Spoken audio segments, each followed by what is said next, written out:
Hello दोस्तों, welcome to schools of Uttarakhand. आज हम बात करने वाले हैं नंदा गौरव योजना के बारे में। इस योजना के तहत आपको 2 चरणों में मिलेंगे 11,000 रुपये और 51,000 रुपये। इस योजना में आवेदन करने की अंतिम तिथि है 30 नवंबर 2024। ये पूरी योजना क्या है, चलिए विस्तार से जानते हैं। सबसे पहले लेकर चलते हैं आपको इस योजना के ऑफिशियल नोटिफिकेशन पर।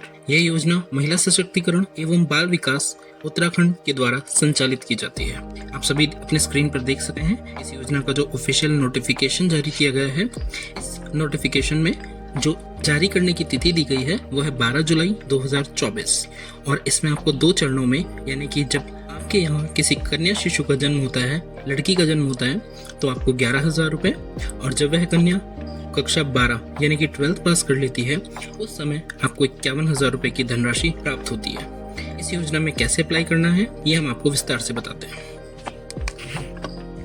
योजना में आवेदन करने के लिए आपको योजना की ऑफिशियल वेबसाइट www.nandagaurauk.in पर आवेदन करना होगा। आवेदन करने की अंतिम तिथि 30 नवंबर 2024 तय की गई है। योजना में आवेदन करने के लिए वेबसाइट का लिंक आपको नीचे डिस्क्रिप्शन बॉक्स में दे दिया गया है, आप जाकर चेक कर सकते हैं। चलिए दोस्तों, अब बात करते हैं इस योजना में एलिजिबिलिटी की, यानी कौन कौन व्यक्ति इस योजना के लिए अप्लाई कर सकें। सबसे पहले आपको बता दूं कि इस योजना का मुख्य उद्देश्य लैंगिक असमानता को दूर करना, सामाजिक असमानता को दूर करना और कन्या शिशु को परिवार में सामाजिक और आर्थिक सुरक्षा प्रदान करना है। इस योजना के तहत जब आपके घर में किसी कन्या शिशु का जन्म होता है तो उस समय आपको 11,000 रुपये की धनराशि, और जब वही कन्या 12वीं कक्षा उत्तीर्ण कर लेती है और अन्य उच्च शिक्षा में एडमिशन लेती है उस समय आपको 51,000 रुपये की राशि दी जाएगी। योजना का लाभ प्राप्त करने के लिए सर्वप्रथम जो कन्या है उसके माता पिता के पास अपना एक आधार कार्ड होना चाहिए, एक पैन कार्ड होना चाहिए, जो कि योजना में आवेदन करने से पूर्व ही आपको बनवा लेना है। दूसरी चीज, कन्या के जन्म से पहले उसकी माता का पंजीकरण पास के आंगनबाड़ी केंद्र में होना चाहिए और आवेदन करते समय आंगनबाड़ी कार्यकर्ता के द्वारा एक प्रमाण पत्र जारी किया जाएगा जो कि योजना में आवेदन करते समय आपको वहां दिखाना होगा। तीसरी चीज जो हमें आवश्यकता होगी, कन्या के शिशु का जन्म प्रमाण पत्र यानी कि बर्थ सर्टिफिकेट। आपको बता दें कि इस योजना का लाभ एक परिवार की 2 जीवित बालिकाओं को ही दिया जाएगा। अर्थात यदि आपके घर में 2 बार लड़की का जन्म होता है तो आप इस योजना के लिए अप्लाई कर सकते हैं, परंतु यदि 2 कन्याओं से ज्यादा आपके यहाँ कन्याओं का जन्म होता है तो उस स्थिति में आप तीसरी या उससे अधिक बार के लिए अप्लाई नहीं कर पाएंगे। इसके अलावा माता पिता, कन्या के जो माता पिता हैं वो उत्तराखंड राज्य के मूल या स्थायी निवासी हों, उनके पास उसका प्रमाण पत्र होना चाहिए। इसके अलावा जो कन्या शिशु है उसके परिवार की वार्षिक आय 60,000 रुपये से अधिक नहीं होनी चाहिए। चलिए अब बात करते हैं इस योजना की एलिजिबिलिटी की, यानी कि कौन कौन इस योजना के लिए अप्लाई कर सकते हैं। इस योजना का मुख्य उद्देश्य है कन्या भ्रूण हत्या पर रोक लगाना, बाल विवाह को रोकना और समाज में लैंगिक असमानता को दूर करना, सामाजिक असमानता को दूर करना और कन्या शिशु को परिवार में सामाजिक एवं आर्थिक सुरक्षा प्रदान करना और उन्हें आगे की शिक्षा के लिए प्रोत्साहित करना। इस योजना के तहत कन्या शिशु का जन्म होने पर आपको 11,000 रुपये की धनराशि सरकार के द्वारा दी जाएगी और जब वह कन्या 12वीं पास करके आगे की शिक्षा में प्रवेश लेगी तब आपको उसमें 51,000 रुपये की राशि दी जाएगी। सबसे पहले बात करते हैं कि यदि आपके यहाँ कन्या का जन्म होता है तो उस स्थिति में आपको किन किन चीज़ों की आवश्यकता होगी। ऐसी स्थिति में आपके पास कन्या के माता और पिता दोनों का ही आधार कार्ड और पैन कार्ड होना चाहिए। यदि आपके पास पैन कार्ड नहीं है तो योजना का आवेदन करते समय आप पैन कार्ड के लिए अप्लाई कर सकते हैं और अप्लाई करने के बाद पैन कार्ड की आपको जो रसीद मिलेगी उसको भी आप योजना के साथ अप्लाई करके दिखा सकते हैं। इसके अलावा कन्या के जन्म से पूर्व कन्या की माता का पंजीकरण पास के आंगनबाड़ी केंद्र में अवश्य होना चाहिए और वहां से एक प्रमाण पत्र जारी किया जाएगा जो आपको योजना के तहत अप्लाई करते समय यहाँ लगाना होगा। इसके साथ ही कन्या के जन्म का प्रमाण पत्र अर्थात बर्थ सर्टिफिकेट आपको यहाँ पर लगाना पड़ेगा। इस योजना का लाभ आप परिवार की जीवित 2 कन्याओं के ही लिए ले सकते हैं। इसके अतिरिक्त अगर आपके यहाँ कन्या का जन्म होता है तो उसका लाभ आप नहीं ले पाएंगे। अब बात करते हैं कि यदि आपकी बालिका ने, आपकी बेटी ने 12वीं पास कर ली है तो उसे 51,000 रुपये की धनराशि कैसे प्राप्त होगी। इस स्थिति में बालिका के जो माता पिता हैं वो उत्तराखंड राज्य के स्थायी निवासी होने चाहिए, अर्थात कम से कम वह 15 साल से उत्तराखंड में निवास कर रहे हों। इसके अतिरिक्त माता पिता की जो वार्षिक आय है वो 60,000 रुपये से अधिक नहीं होनी चाहिए।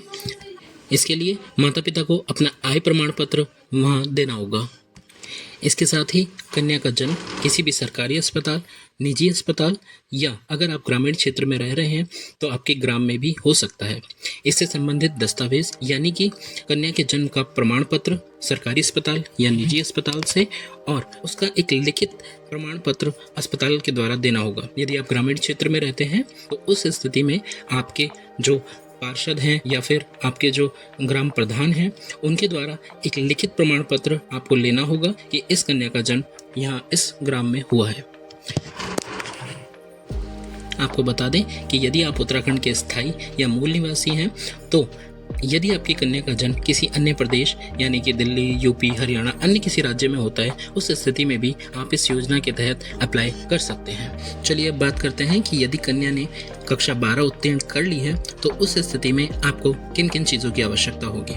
सर्वप्रथम आपको बता दें कि कन्या के जो माता पिता हैं वो उत्तराखंड राज्य के स्थायी निवासी होने चाहिए। दूसरी बात कि कन्या जो है उसके परिवार की वार्षिक आय 60,000 रुपये से अधिक नहीं होनी चाहिए। इसके लिए आवेदन करते समय आपको अपने परिवार की वार्षिक आय का प्रमाण पत्र देना होगा जो कि 1 वर्ष से पुराना नहीं होना चाहिए।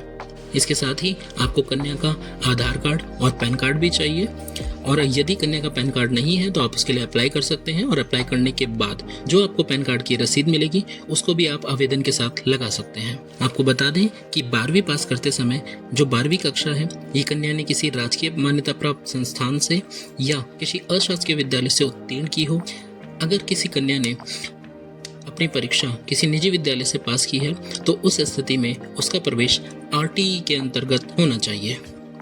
12वीं पास करने के बाद आप इस योजना के लिए आवेदन तभी कर पाएंगे जब 12वीं के बाद कन्या किसी अन्य कोर्स में एडमिशन लेती है। ये कोर्स या तो कम से कम 1 वर्षीय डिप्लोमा होना चाहिए या फिर कोई ग्रेजुएशन कोर्स जैसे कि BA, BSc या भी कोई भी प्रोफेशनल कोर्स कर सकती है। अब बात करने के लिए आपको किन किन दस्तावेजों की आवश्यकता होगी। सबसे पहले बात करते हैं कि जब बालिका इंटर उत्तीर्ण करती है उस स्थिति में हमें किन किन डॉक्यूमेंट्स की आवश्यकता होगी। इस स्थिति में छात्रा का नवीनतम पासपोर्ट साइज फोटो उपलब्ध होना चाहिए।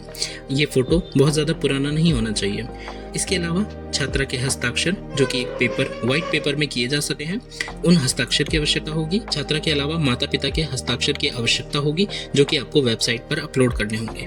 इसके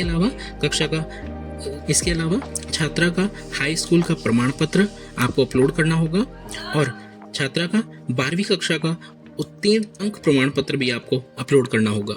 अगर छात्रा के द्वारा किसी प्राइवेट संस्थान से 12वीं पास की गई है तो उस स्थिति में उस अंक पत्र पर छात्रा को स्वयं के हस्ताक्षर यानी कि स्व प्रमाणित अंक पत्र की प्रति भी वेबसाइट पर अपलोड करनी होगी। इसके अतिरिक्त आपको छात्रा के माता पिता का आधार कार्ड, उनका पैन कार्ड और उनका स्थायी निवास प्रमाण पत्र अपलोड करना होगा। साथ ही परिवार रजिस्टर की नकल या फिर अगर आप ग्राम में रहते हैं, गांव में रहते हैं तो प्रधान के द्वारा आपके परिवार के सदस्यों का विवरण उन प्रमाण पत्रों में होना चाहिए। इसके अतिरिक्त आपको अपने परिवार का आय प्रमाण पत्र देना होगा तथा सामाजिक, आर्थिक और जाति जनगणना में यदि आपके पास इसकी कोई रसीद उपलब्ध है तो वो भी आप इसमें लगा सकते हैं। साथ ही परिवार का अंतिम 3 बार के बिजली के बिलों की फोटोकॉपी और 1 बार के पानी की फोटोकॉपी आपको देनी होगी। इसके अतिरिक्त आपको कचहरी से एक एफिडेविट बनवाना होगा जिसमें ये 4 पॉइंट आपको मेंशन करने होंगे।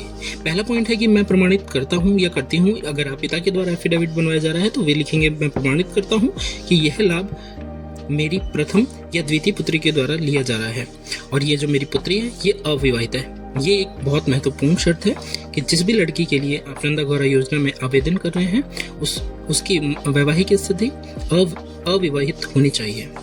इसके अलावा आपको दूसरे पॉइंट में लिखना है कि मेरे द्वारा चल अचल संपत्ति एवं अन्य चाही गई समस्त सूचनाएं सही हैं।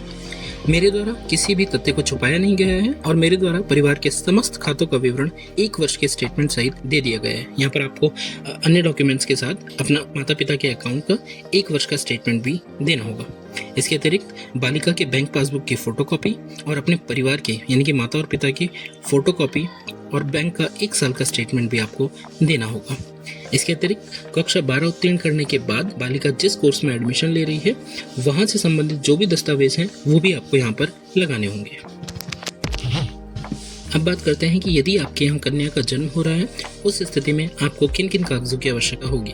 सर्वप्रथम आपको कन्या शिशु की नवीनतम पासपोर्ट साइज फोटो की आवश्यकता होगी। इसके अतिरिक्त माता और पिता दोनों के हस्ताक्षर की आवश्यकता होगी। साथ ही पिता का स्थायी निवास प्रमाण पत्र भी आपके पास अवेलेबल होना चाहिए।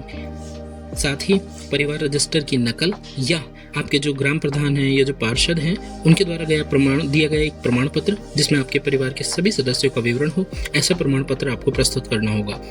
इसके अतिरिक्त राशन कार्ड की एक फोटोकॉपी, संस्थागत प्रसव का प्रमाण पत्र अर्थात जहां पर भी कन्या का जन्म हुआ है उनके द्वारा एक प्रमाण पत्र आपको दिया जाएगा कि इस कन्या का जन्म हमारे हॉस्पिटल या हमारे स्वास्थ्य केंद्र में हुआ है। कन्या का जन्म पंजीकरण का प्रमाण पत्र, आपका आय प्रमाण पत्र और माता तथा पिता दोनों का आधार कार्ड भी आपके पास अवेलेबल होना चाहिए। इसके अतिरिक्त यदि आप शहरी क्षेत्र में रहते हैं तो आपके पास हाउस टैक्स की एक रसीद होगी, वो भी आपको यहाँ पर लगानी होगी। अन्यथा अगर आप ग्रामीण क्षेत्र में रहते हैं तो ग्रामीण क्षेत्र में रहते हुए आपके जो प्रधान हैं या पार्षद हैं वो आपको एक प्रमाण पत्र देंगे कि ये जो व्यक्ति है आप उसी गांव में निवास कर रहे हैं। इसके अतिरिक्त माता और पिता दोनों का पैन कार्ड आपको चाहिए होगा और आंगनबाड़ी की जो कार्यकर्ता हैं जहां पर आपने कन्या की माता का रजिस्ट्रेशन किया है उनके द्वारा भी एक प्रमाण पत्र आपको दिया जाएगा। इसके अतिरिक्त कन्या की माता का एक टीकाकरण कार्ड बनता है प्रसव से पूर्व, वो भी आपको यहाँ पर लगाना होगा। और इसके साथ ही माता तथा पिता दोनों की बैंक पासबुक की फोटोकॉपी और 1 साल का स्टेटमेंट भी आपको देना होगा। यदि आपके पास जनगणना से संबंधित कोई रसीद अवेलेबल है तो वो भी आप यहाँ पर लगा सकें हैं। पूर्व की भांति यहाँ पर भी आपको एक एफिडेविट देना होगा जिसमें 4 बिंदु आपको दिखाने होंगे। पहला ये है कि आपकी आप जो नंदा गौरा योजना के लिए आवेदन कर रहे हैं ये आपका पहली या दूसरी कन्या के लिए है। दूसरी बात यहाँ पर आपको कहना होगा कि आपकी जो अचल संपत्ति है, ये जो चाही गई सूचनाएं हैं जो भी आपसे मांगी गई हैं ये बिल्कुल सही है, आपने कोई भी इसमें त्रुटि नहीं की है। इसके अतिरिक्त आपको ये भी बताना होगा कि आपने किसी भी तथ्य को छुपाया नहीं है और जो भी आपने अपने परिवार के सदस्यों का विवरण दिया है या जो बैंक अकाउंट आपने दिया है अपना वो बिल्कुल सही है। इसके अतिरिक्त आपको अंतिम 3 बिजली के बिल या एक बार का पानी का बिल भी इसके साथ अटैच करना होगा। इसके अलावा अगर आपके पास कोई ऐसे सपोर्टिव डॉक्यूमेंट हैं जिससे कन्या के जन्म या आपकी स्थिति का पता लगे, ऐसे प्रमाण पत्र भी आप अपनी ओर से प्रस्तुत कर सकते हैं। जो भी जानकारी मेरे द्वारा दी गई है, यदि आपको इसमें कुछ समझ ना आया हो तो आप वीडियो को दोबारा से देख सकें। अन्यथा इसके अतिरिक्त अगर आपका कोई भी प्रश्न है तो वो आप कमेंट बॉक्स में मुझे बता सकें हैं। मैं कोशिश करूंगा कि आपकी समस्या का पूरी तरीके से समाधान किया जाए। वीडियो में बने रहने के लिए आपका बहुत बहुत धन्यवाद। जय हिंद। ऐसी ही और अपडेट्स के लिए जुड़े रहिए स्कूल्स ऑफ उत्तराखंड से। जय हिंद।